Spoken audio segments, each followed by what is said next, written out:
solar activity taking place on the sun and look for a pattern of highs and lows for the solar activity. And part of the conclusion, looking at that graph, is to think about when would it be safe to send people to Mars. Would any of you like to go on a trip to Mars someday? Oh, yeah.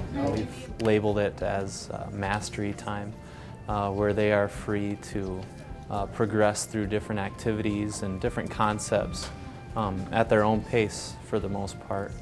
So you probably saw kids writing on our blog, our class blog, or completing assignments on Google Docs, or watching vodcasts from our science website. And that's true for most days. I mean, there are days when we have everyone doing the same thing at the same time and collaborating and doing labs together, and then there are those independent times that we've found to be pretty useful to see, you know, just what independent learners can accomplish in that time period. We're on Astronomy 4 right now, and we're learning about the sun and how the layers give off energy. And what you basically do is you read apps and stuff, and you all work on your own pace. So it's kind of fun because you don't have to listen to the teacher talk. So you get to go on your own pace and you get to learn stuff. And I do better on tests and science because you get to go on your own pace. We work at our own pace on different things that Mr. Hoyt has set up for us. It's all on the Chromebooks. We use like internet resources and certain websites. We learn about different units like astronomy and chemistry and stuff like that. I was watching a vodcast, a little video the science teachers have set up. And we watch along with the Chromebook and we write notes in our paper packet and get the vocab for the unit. The students really appreciate the Chromebooks as much as we do as teachers. They love that it's quick and easy access. The Chromebooks, they enjoy getting to customize the Chromebook a little bit. Even though there's 4 different users during the day using the same Chromebook, they can do little things to make it their own, and the settings are all theirs once they sign in. So they really like being able to personalize it and make it a little bit theirs.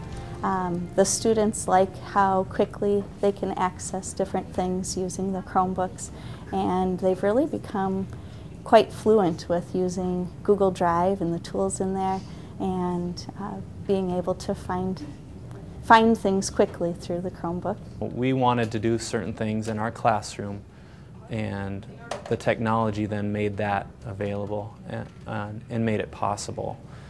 So it probably started with ideas and just our teaching backgrounds, and just having taught the class, trying to figure out, okay, wouldn't it be cool if we could do something like that? And then, you know, having the access to the technology and the Chromebooks has made things that might not have been possible.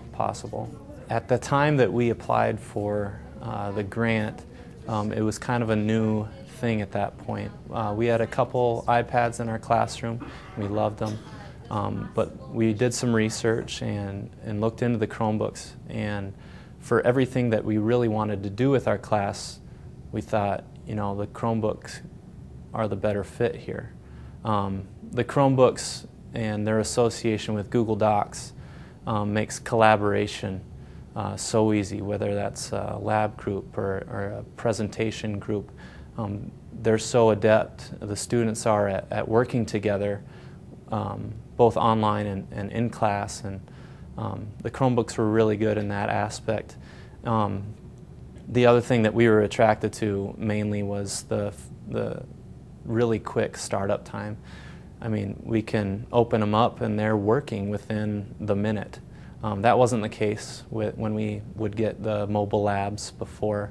And to be able to just shut them sometimes and then turn them back on, and you're not losing valuable class time and learning time to do it, was, well, a major draw for us. As you move on to high school, there's more technology stuff like with science, and it's just better to learn it now in 8th grade. I like how you can really work at your own pace, you know. If you learn faster or slower, you get it done when you want to, and there's a lot more reviewing opportunities for like testing and stuff. Yeah, they're amazingly fast and really good at what we're using for. It's made simple memorization of like vocab terms and like formulas and patterns of motion and like layers of the earth so much easier, because you don't have to keep looking back in your book or whatever. You can type them on your notes so you have them right there. I would say that 90 to 95% of my students, they love the Chromebook and they like working at their own pace. There's always different styles of learners, so there's a few students here and there. But for the most part, the students who catch on to things quickly appreciate that they can move on, and if there's a topic of special interest, they can research it in a little more depth, while those who are struggling, we've provided them with a variety of activities and they can practice and go through some reteaching with us, and they appreciate that they can go at a slower pace. So it has been really nice for all different styles of learners, and I think the students recognize that as well. Students and learners have been able to access those things at home.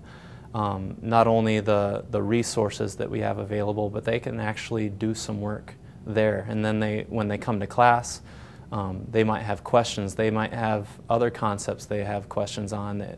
It's kind of nice that when you're on the internet, you know, questions about science lead to other questions about science. So it's kind of fun, both in the classroom and out, to be able to, as a teacher, say, I don't know, let's figure that out. And it kind of gives you the opportunity to be a model learner with them, not some expert or all-knowing teacher expert that is the only source of that information. The students have gotten used to, maybe I don't have to ask the teacher here, I'm going to figure this out right now with the Chromebook that I have. We all do the packets and stuff online with Google Docs, so we can just log in at our house and use our home computer and then work on science there, so we don't have to take anything home or anything. When we created the Google folders that we put them in, we shared them with Mr. Hoig, and if we have a worksheet or a guided reading we do and he wants us to turn it in and grade it, he can just ask us if we're done, and then he goes into our Google packet and he checks it. And he can leave comments and give us feedback and grades. I really appreciate the Google Drive. We have students at the beginning of the year make a science folder, and then they share it with our email address. And then as teachers, we have a folder for period 3 and a folder for period 4 of all of our students. And for teachers, it's great because we can check their progress and give them feedback right into their Google Doc. And we can find out that, yes, this student really is as far ahead as they say they are, and this other student, oh my, we're a little worried, and so we can make sure to keep a closer eye on them or put some comments into their packet to let them know what they should be focusing on. For students, they can access their Google Drive anywhere, and it gets rid of the excuse that, oh, I was going to study for my quiz, but I left my packet at school and I didn't study the night before. Or when they're homesick, we can just open up their packet and, oh, I see you've gotten through letter C. Why don't you do these activities as the next things while you're trying to recover from being sick?